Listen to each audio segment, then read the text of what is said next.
morning and good Independence weekend coming up for you. Yep, we are now at July 3rd, 2019, the day before Independence Day, and we're at about 9:20 a.m. Central Daylight Time. And why should today be different than any other day? Because the stock market up again, metal markets higher, even though gold is sold off from its high that it made early on of 1441 and back to where it opened. It's still up $15 on the day. Silver's come to life along with copper. I think it's more short covering in copper than anything else, but platinum, palladium, they're all to the upside. On the energy sector side, we're waiting to get the EIA numbers, but the API number was very strong. The number came in about nearly 6 million barrel decline. In the grain market, if you take a look at where you went into the corn and the wheat, you went down to your lower Bollinger Bands, and after a vertical price decline and an oversold market, you're finally getting a bounce out of that. So maybe we've seen the market run its course on the correction for a near term. And as I said, with the 4th of July, we'll be in the field seeing if the corn's knee high, what's going on. I can tell you the storms still rumbling through the Midwest are unbelievable. I get up early. And I woke up at 4 this morning as I was hearing the storms in Chicago, and they were big and lots of rain. And we don't grow any corn here, of course. If you look at the bonds and the notes, they like what they see going on. So what you really have behind you is pretty much a sea of red with the dollar down and the British pound. That's it. The headline data, well, one of the reasons bonds and notes keep going up is we see just enough softness in economies where that's going to keep that part going. And the stock market keeps getting a bid because there are no yields anywhere. So people are buying stocks, they're looking for the dividends, they're making those type of plays. The ISM manufacturing data came in at 55.1. They expected 55.8, a little soft there. Business activity index 58.2 versus 61.2. The non-manufacturing prices came in 58.9, so that's good, but that's non-manufacturing. Remember that non-manufacturing new orders came in lower at 55.8 versus 58.6, and the employment non-manufacturing at 55. Then we get to the factory orders and durable goods headlines. They were down 0.7. That's what you expected, but they did revise last month worse to a negative 1.2 from a negative 8. Orders ex defense down 0.4, prior months down 0.9. Ex orders ex transportation up 0.1. The prior month had been up 0.3. Then you get to the trade balance, and we were looking for a bad number, and we got it. We got worse than we thought. 54.4 billion was the expectation. We got it at 55.2. Jobless claims came in down 8,000. They expected the market down 2,000. So that part of the market balances out better.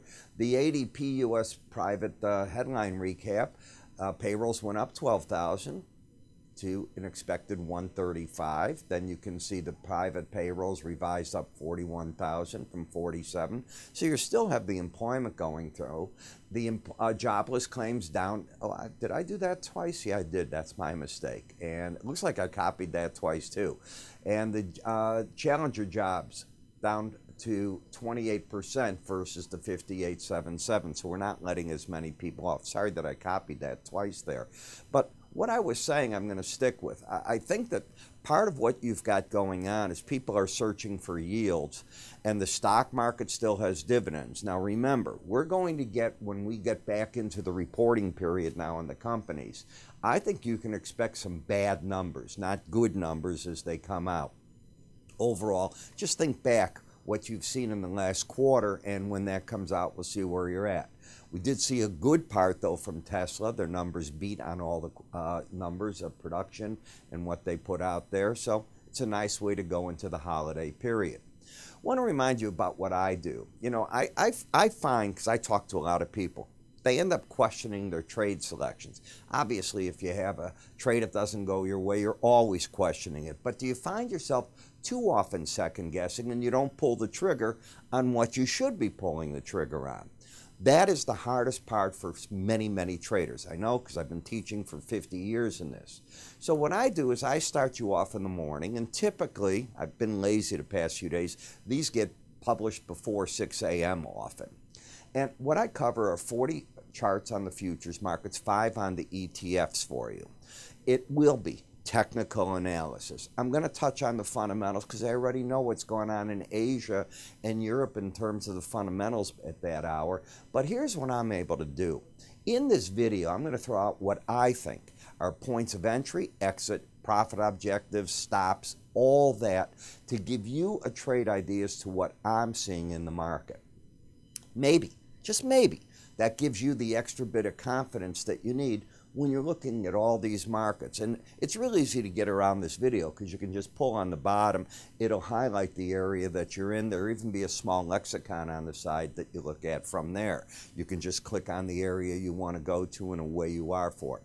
Typical video is about 10-15 minutes long in the morning. It's not free, I admit that. I charge to get you started 26.5 cents a day for 30 days, $7.95.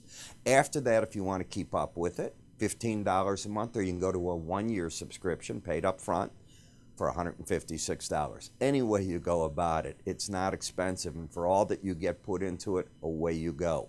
Now, when we come back from the 4th of July, by the way, I'm going to be doing more special reports, but I'm taking a break here. Then at one point in July, I'm going to go away. When I'm gone, I put out these morning subscriber videos typically, so it takes a lot for me not to put one of these out.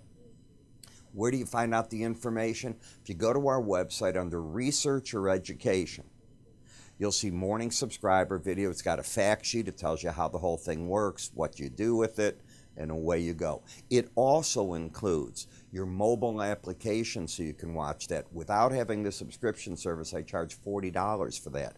That's thrown in. So wherever you go, I put out a push notification, be it a report, whatever I've written, it's all there. Whatever the video is, it'll put out a push notification to you. You just click on the push notification. It's not a text. Doesn't cost you anything. It'll open up right on your phone and away you go. Pretty simple technology. I'm Ira Epstein. I want you all to have a great holiday. I'll be back Friday morning with you. Take care now.